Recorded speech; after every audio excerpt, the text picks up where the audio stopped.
Betrayal in Brooklyn. When love shatters. My name is Amanda Richards.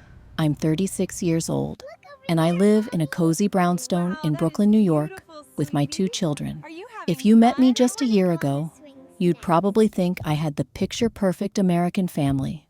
A doting husband, 2 bright kids, and a life filled with barbecues in Prospect Park and birthday parties under string lights in our backyard. But all it took was a single, accidental glance at my husband Ethan's phone, with one message too many from his work friend, Lauren, to turn everything upside down. At first, it was just a gut feeling, a weird sense of distance. Those extra hours at the office, fewer shared breakfasts. Sometimes women are told to ignore their intuition, but mine screamed at me in the quietest ways.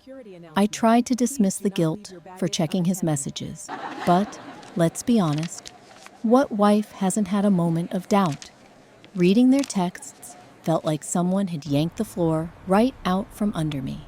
Cute little inside jokes, late-night heart emojis, and "miss you already" whispers when I thought he was catching up on emails. It hurt, not in a fireworks way, but like a slow, tightening ache that choked my breath in the middle of Manhattan traffic, or while waiting for my kids outside soccer practice. How long had this been going on? Suddenly, every late night, every unexplained business trip played on repeat in my head. I didn't explode. No confrontation, no melodramatic shouting matches under the city lights. Instead, I drifted through the days like a ghost, smiling through PTA meetings and school runs, silently cataloging every new piece of evidence. I took late walks on the Brooklyn Bridge, just to clear my head, feeling the cold air cut through the confusion. No one, not even my closest friends, knew my world was spinning out of orbit. Inside, though, I promised myself one thing.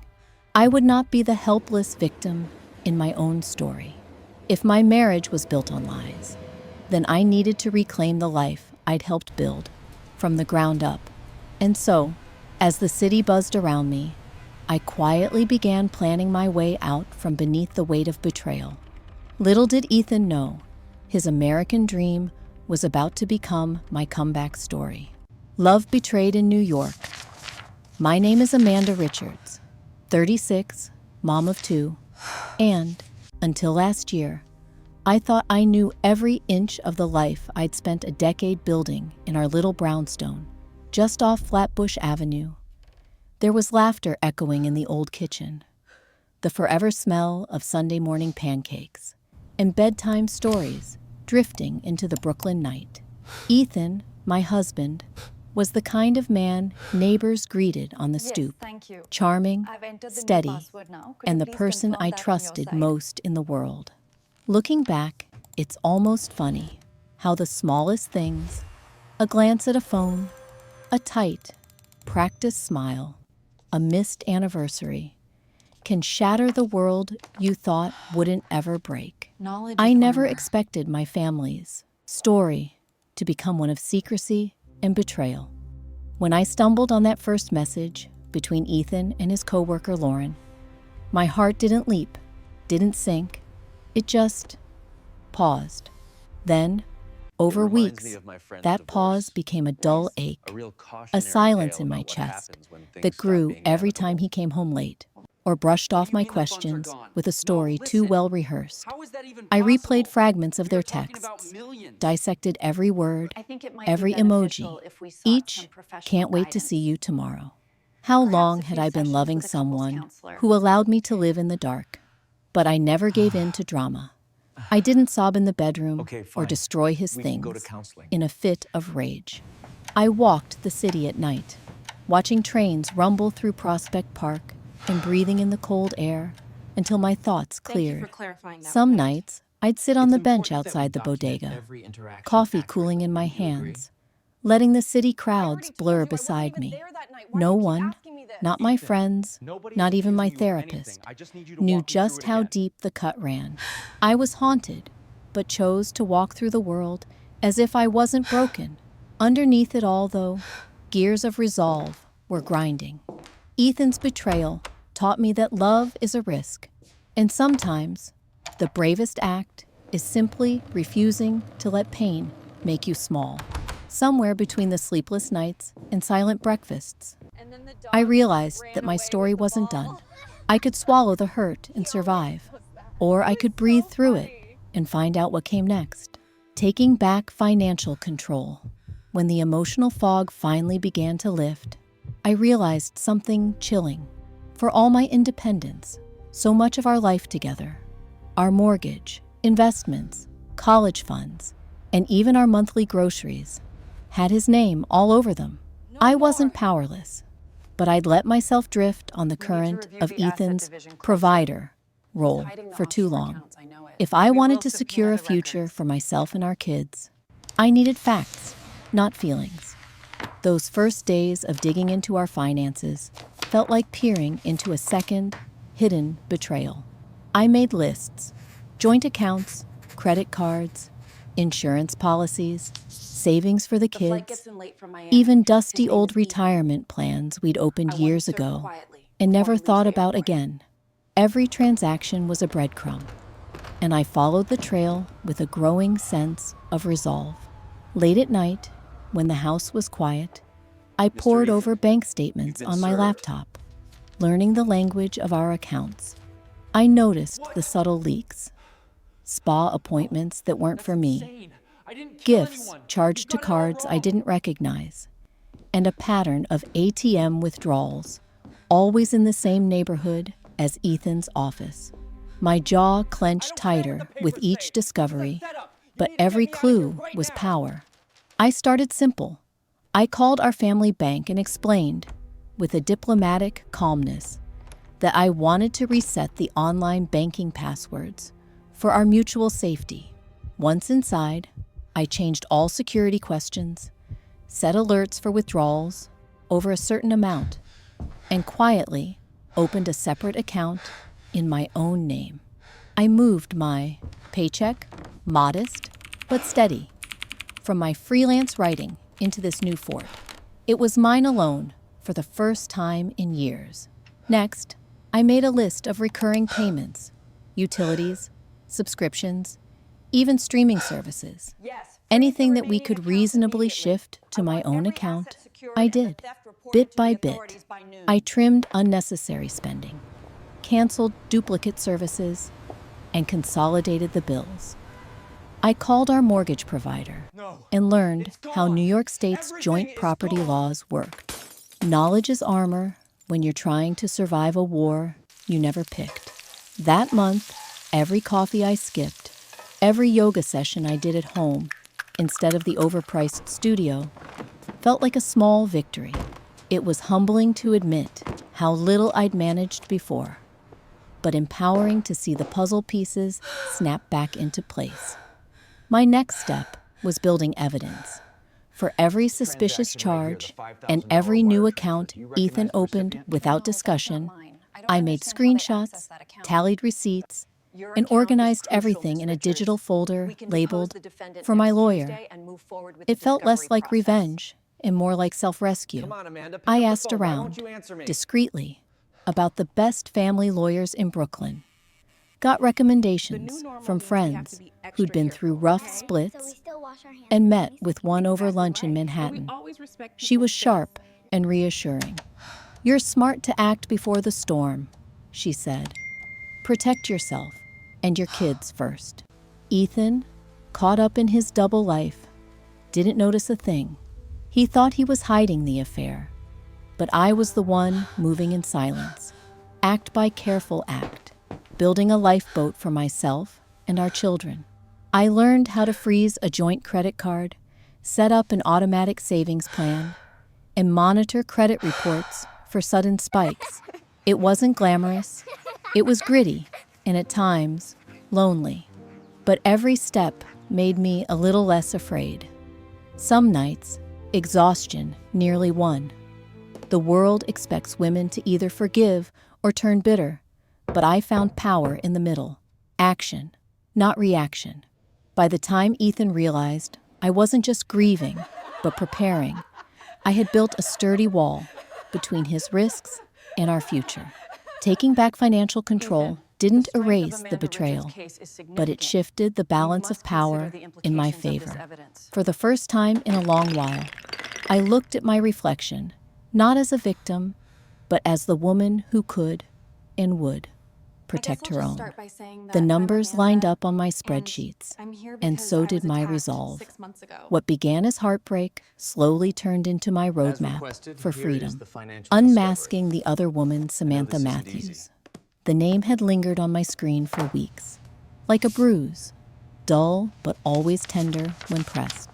She was 29, striking in a polished way, elegant social media, impressive resume.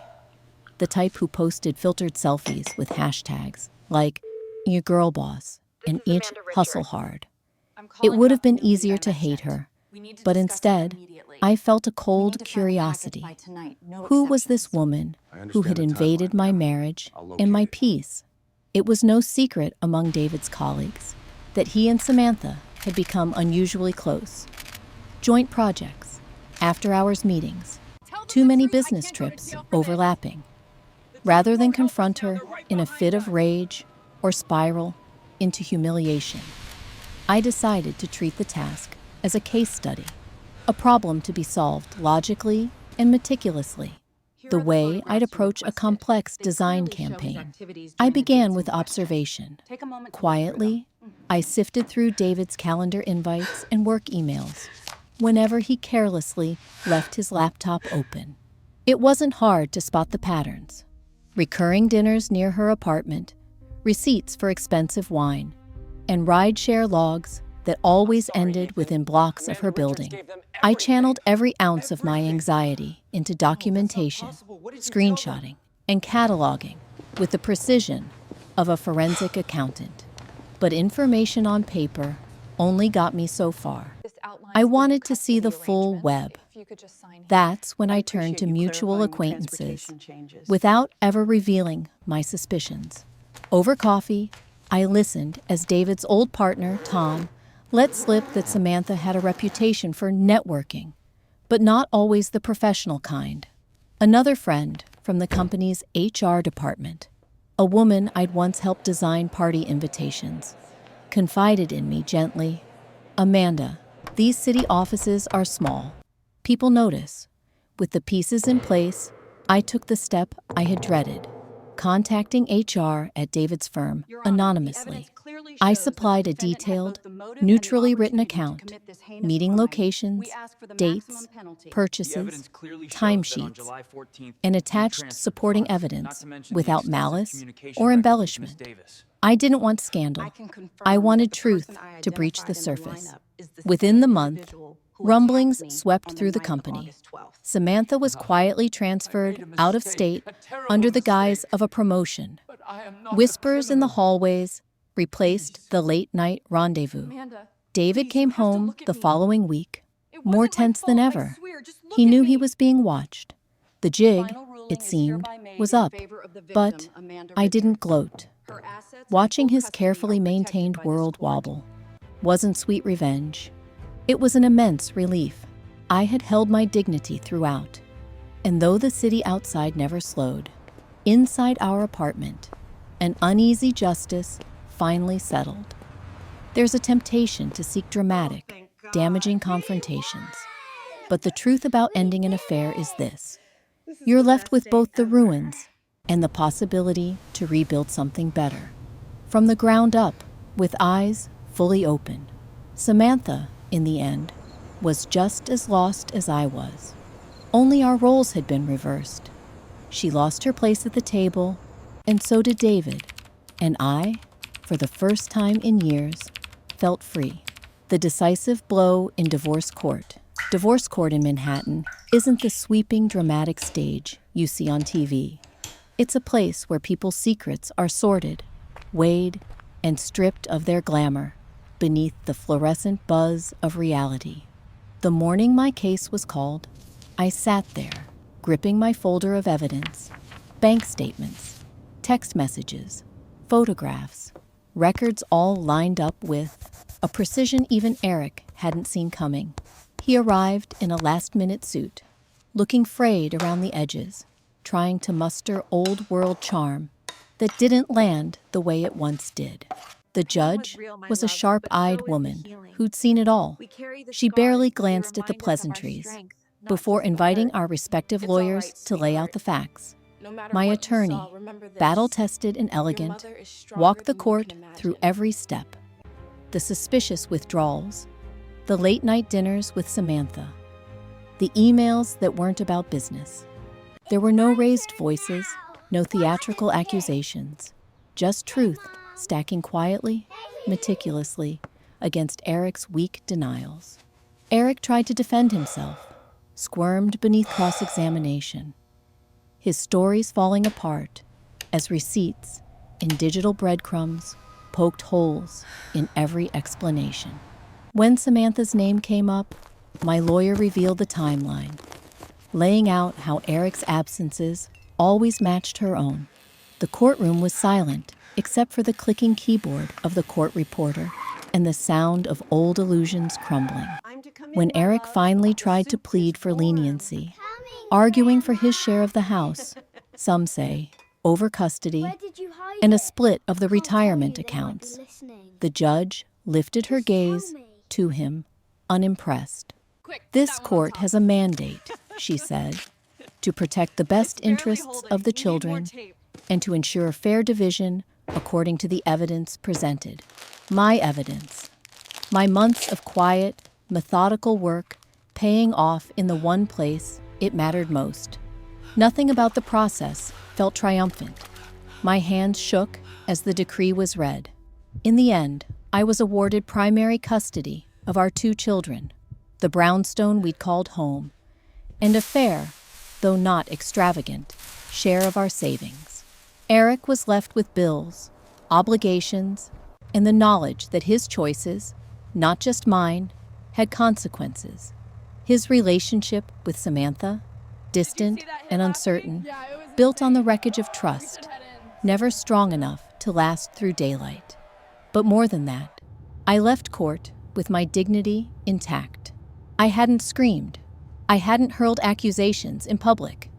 I had built an impenetrable wall of calm and facts, forcing the law to see me, not as a victim, but as a vigilant, relentless protector of her family. The judge nodded her respect as she closed our file, and for the first time in months, I felt like I was finally in control of my own life again. The sweet taste of rebuilding a new life. When the dust settled and the finality of the divorce decree went from abstract fear to ink on paper, it was like waking up after a long gray winter. The initial shock of betrayal, courtroom battles, and the endless unraveling of shared memories left me feeling raw and exposed. I remember stepping through the door of my now truly reconstructing a life after your world crumbles is not the cinematic montage the movies sometimes promise. It's a million tiny choices, deciding what to keep and what to let go, which rituals still belong, and how to make a new narrative that doesn't center on heartache. The first weeks, every morning was a negotiation with myself. Could I really do this? Was there a version of Amanda that existed beyond wife and wronged? I stumbled, for sure, but I learned that surviving isn't passive. It's intentional and messy, and sometimes surprisingly sweet. I started with the obvious, the home itself. I repainted the living room, choosing a blue as bold as summer sky. Letting my kids pick out a wild print for their bedroom walls. The mere act of moving furniture became symbolic, a reminder that this was the next battlefront, was finding myself as a single mother.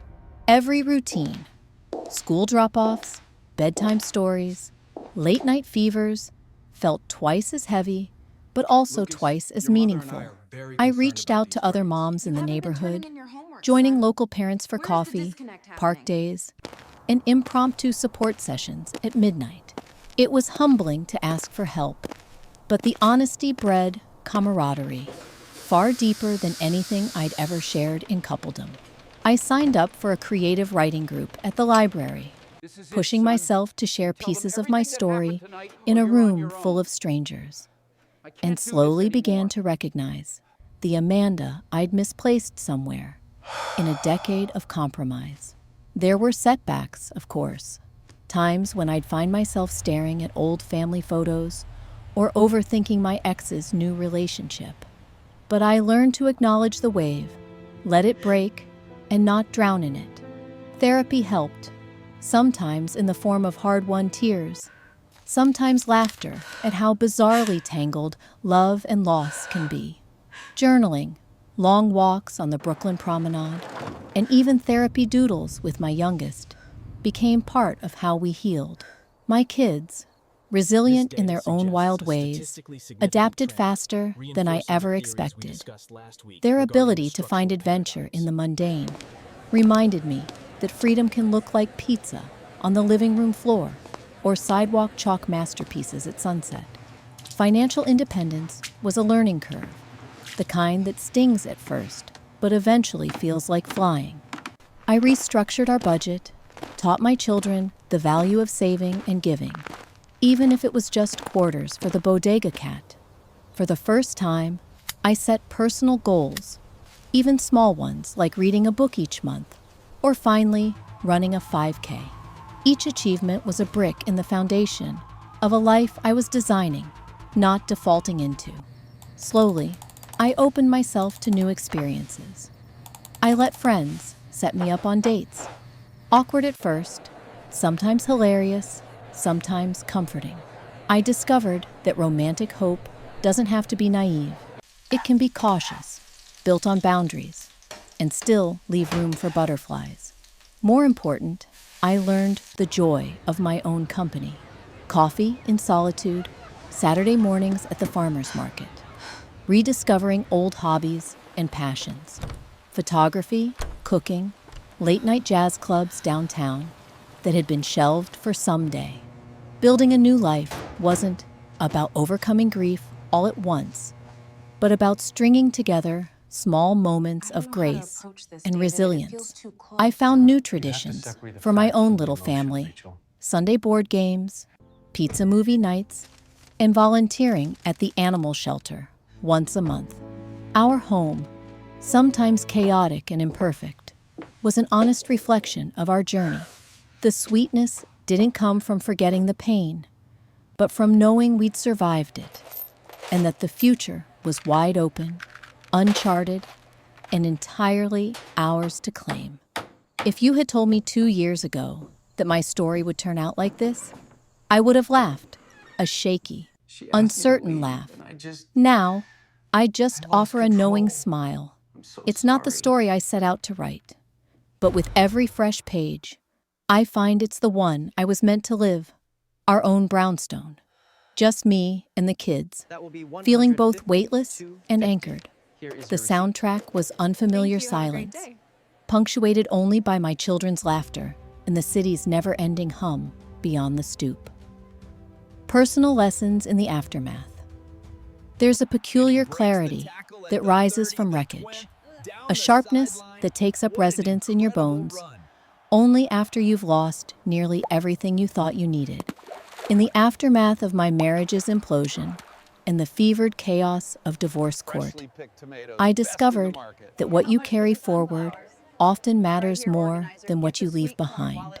This hard-earned truth didn't settle over me in a single moment. Instead, it arrived gradually, shaped by days of doubt, clinical sessions with my therapist, quiet nights spent journaling, and the pulse of everyday survival in Brooklyn. The myth of perfection and the freedom of vulnerability. For years, I worshipped at the altar of the perfect family. I thought my role as wife and mother required constant emotional management, tidying up every disappointment, smoothing over each disagreement, and burying any trace of discomfort under polished family photos and polite holiday cards. It wasn't just exhausting, it was suffocating. When the rupture came, I was horrified by the rawness of my own rage, confusion, and fear. But slowly, I learned that true strength had no place for perfection. It demanded vulnerability, letting my children see me cry, apologizing for my short temper, and openly sharing my anxiety with friends and neighbors.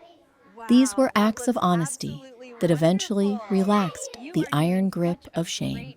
My kids, in turn, learned that love survives even our hardest days, redefining self-worth beyond marriage. Standing alone, stripped of my identity as Ethan's wife, I realized my self-worth had to be rewritten from scratch. I began to regard my singlehood not as a void, but as fertile ground for discovery. I probed the frightened, unfinished corners of my personality, the hobbies I'd long abandoned, the bold conversations I'd always avoided, the quiet ambitions I'd surrendered over years of compromise. Returning to creative writing felt like breathing after being underwater for too long. It wasn't about achievement, but connection to my own history, my evolving dreams, and to others who resonated with my truths. I discovered friendships that transcended coupledom and motherhood, late-night conversations with other single moms, book club debates that sparked joy, and mentoring younger women who feared change as much as I once did. The new version of Amanda was less scripted, more curious, and delightfully unfinished. The art of forgiveness without forgetting. One of the toughest lessons was wrestling with the concept of forgiveness. Hollywood loves a neat story of closure. Ex-spouses shake hands. The other woman apologizes. Everyone moves on. Real life is stickier. Some wounds, I discovered, close only if you stop picking at them. But pretending they never happened is a recipe for resentment. In time, I made peace with the messy truth. I could forgive Ethan without excusing him. I could recognize Lauren's humanity, her flaws and needs, even as I resolved never to let someone cross my boundaries again. In setting aside blame, I gave my children the chance to love their father as he was, imperfect but present, and to see that anger doesn't have to be permanent. That legacy of compassion, the hope that pain can breed mercy rather than bitterness, is something I hope my children will carry. Trusting intuition and embracing autonomy. Looking back, I see how hard I worked to silence my intuition for the sake of comfort. I rationalized, doubted myself, and trusted explanations that never felt quite right.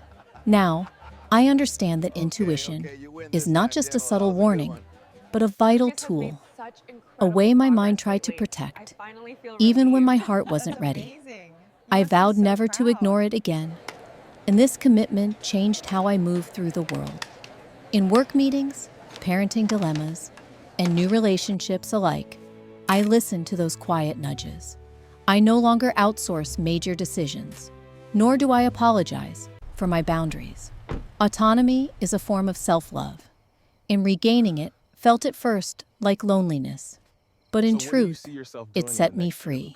The importance of resilience, learning to bend without breaking. During the ugliest moments, when custody hearings dragged on and finances kept me up at night, I recognized how much grit it takes not to break under pressure. There were days I was convinced I'd never feel normal again, when exhaustion, close-knit with despair and fear, made everything seem impossible. In those bleak stretches, I learned to search for enoughness rather than perfection. That meant celebrating tiny successes, getting the kids to school on time, making a healthy dinner, sending out a job application, or simply finding a few quiet minutes to walk in the park. Each small win convinced me I wasn't stuck, but evolving. Gradually, these small acts of resilience became the threads of a new identity, a woman who could survive not just storms, but the aftermath, community, too, played a vital role in my recovery. For so long, I viewed asking for help as a weakness, an admission of failure. In rebuilding my life, I discovered the strength in community. Neighbors who brought me soup, friends who looked after the kids, even professional networks sharing job opportunities. I was reminded again and again that independence doesn't mean isolation, and vulnerability can invite remarkable generosity. My circle may have shrunk, but those who remained became family by choice, offering mirrors of empathy and humor when I needed them most. Reconstructing a new definition of family must sometimes be chosen and shaped, not merely inherited. The dissolution of my marriage forced me to rethink what family meant for myself and my children. Traditions evolved out of necessity, holidays reimagined without the classic nuclear shape, birthdays celebrated with new friends, and Saturday mornings spent volunteering rather than tiptoeing around old wounds. My children, young but adaptable, embraced these changes better than I anticipated. They learned that while our family structure was smaller, its capacity for joy was undiminished. Together, we discovered rituals that felt authentically ours: movie nights, backyard picnics, baking competitions, and spontaneous city adventures. Our home was no longer merely a shelter, but a place we filled with laughter, creativity, and acceptance. I also learned that healthy co-parenting means setting boundaries and letting go of control. I could not shape Ethan into someone he wasn't, nor could I dictate the relationships my children would have with him. Instead, I learned to focus on my role, providing stability, nurturing independence, and ensuring that our home was a sanctuary. It was an act of faith, trusting that my children would piece together their own truths as they grew.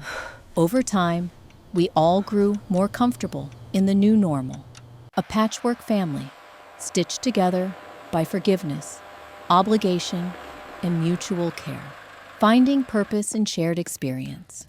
While the collapse of my marriage initially isolated me, I quickly realized that I was far from alone. Nearly every neighborhood cafe, yoga class, or library event introduced me to women and men with stories not so different from mine. As I began sharing my experiences, sometimes awkwardly, often tearfully, I found solace in the common threads of our journeys. There was deep comfort in knowing my struggles weren't unique, and in return, I offered empathy and practical advice whenever I could. Volunteering became a powerful source of purpose during my rebuilding phase. Whether mentoring recent divorcees at the community center or organizing family board game nights for single parents, I realized that giving back was a two-way street. In helping others, I deepened my own self-respect and built connections rooted in resilience rather than pity. Over time, I found myself less focused on what had been taken from me and more energized by the life I was actively shaping alongside others who understood my story, embracing change as an ongoing journey. If losing my marriage taught me anything, it was the impossibility of scripting the future. Life rarely follows the plans we painstakingly assemble, and grief is rarely linear. Even after the skies cleared, after healing, forgiveness, and new beginnings, the echoes of loss returned on birthdays, holidays, or during unexpected run-ins with old friends. But each wave of sadness carried less sting, replaced more and more by pragmatic acceptance and even gratitude. I learned that personal evolution is a continuous, sometimes messy process. There's power in embracing uncertainty and allowing space for joy and sorrow to live side by side. Throughout this journey, I have become gentler with myself. Setbacks don't mean I've failed. They mean I'm still moving. Growth isn't measured by how quickly happiness returns, but by how deeply I remain connected to my values, my children, and the person I am still becoming. Therapy, journaling, and mindful self-care. Simple routines like morning stretches, gratitude lists, and unplugged Sundays helped ground me in the present. There's magic in momentum, even if it's measured in inches rather than miles. The power of hope toward a life richer than before. Perhaps the greatest lesson from all the turmoil is the abiding power of hope. I am not blind to the difficulties that remain, nor do I believe that heartbreak has a silver lining in every instance. But I have grown to trust that even in my darkest hours, there is light to be found. Sometimes it's the quiet comfort of my children, cuddled next to me on stormy nights. Other times, it's the satisfaction of landing a new freelance client or realizing I can fix a leaky faucet all on my own.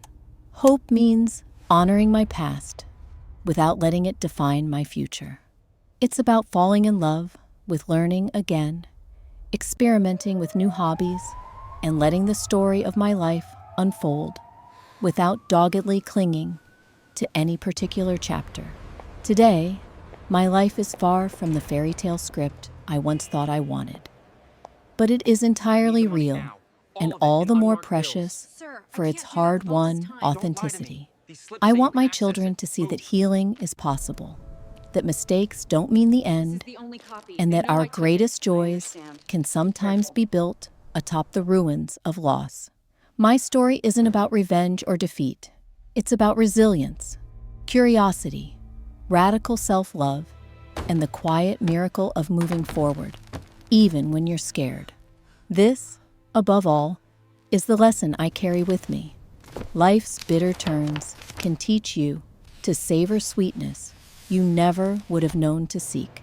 In the end, we are each the author of our own redemption, and my next chapters are waiting, unwritten and wide open,